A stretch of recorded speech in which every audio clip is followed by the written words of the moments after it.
China posted its weakest growth in 13 years last year by rising 7.8% year on year.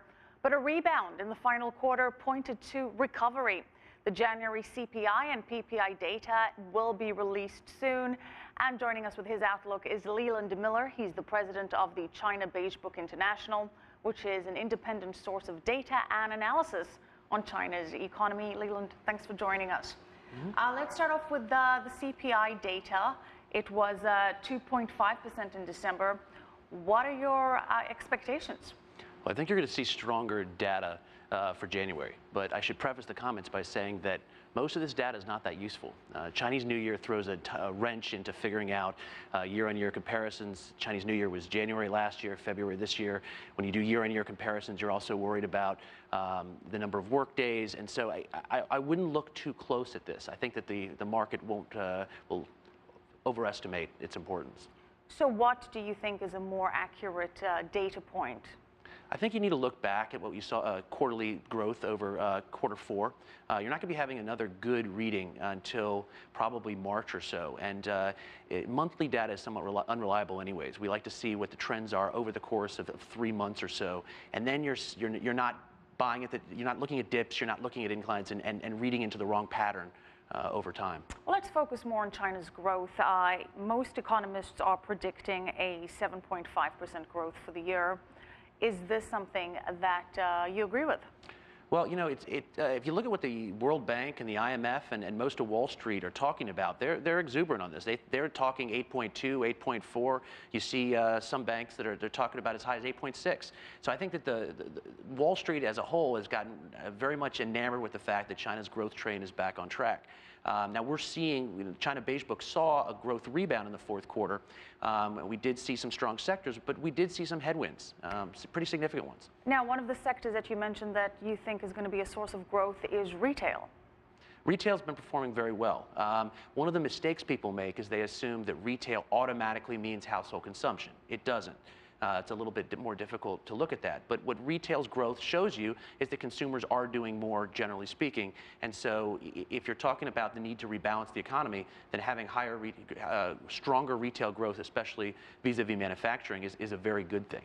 Now, is China's growth going to be still as reliant on domestic demand going forward? Well, I think it's most reliant on investment right now. I mean, if you look at what fueled the rebound, you are seeing strength in retail and strength in other sectors, but you're seeing a lot of investment dollars being dumped in the economy. And as long as there's this fiscal stimulus train, it's very difficult to tell how much of this is based on consumers buying and how much of it's government money being pumped into the system. What we are seeing, though, is better consumption numbers, and we're seeing higher investment numbers. We just don't know what the share is of one versus another. Well, you mentioned fiscal policy, and the People's Bank of China has been dancing a delicate dance between cutting interest rates, lowering ratio requirements, but at the same time making sure that inflation and house prices are in check. What is the best monetary policy that you would advocate the government follows? Well, I think that the China Central Bank understood last year that the age of using monetary policy as a stimulus is either over or very near over. We tracked interest rates paid both in the formal and shadow economies last year, as well as loan demand. And even though the average interest rate paid kept going down until the fourth quarter, loan demand went down every single quarter. So firms are not responding to lower rates. And that's something the central bank understands, and they're probably a little bit frightened about. So how can there be expansion in the economy if banks aren't lending to corporates? Well, that's the big question. I mean, you're seeing these GDP growth numbers, but GDP growth doesn't mean productive growth. What it means is that there's some sort of growth going on, and what you need to look at is the underlying data. And if you have a situation where productive growth is trailing off, and you're misallocating funds in the future, then you have a real problem there. It's hard to tell the difference. What would you say are some of the other major headwinds or challenges that China's economy is facing? We saw significant inventory buildup towards the end of last year. It wasn't just in a region or in a sector, it was across regions and across sectors, and that's a big yellow light.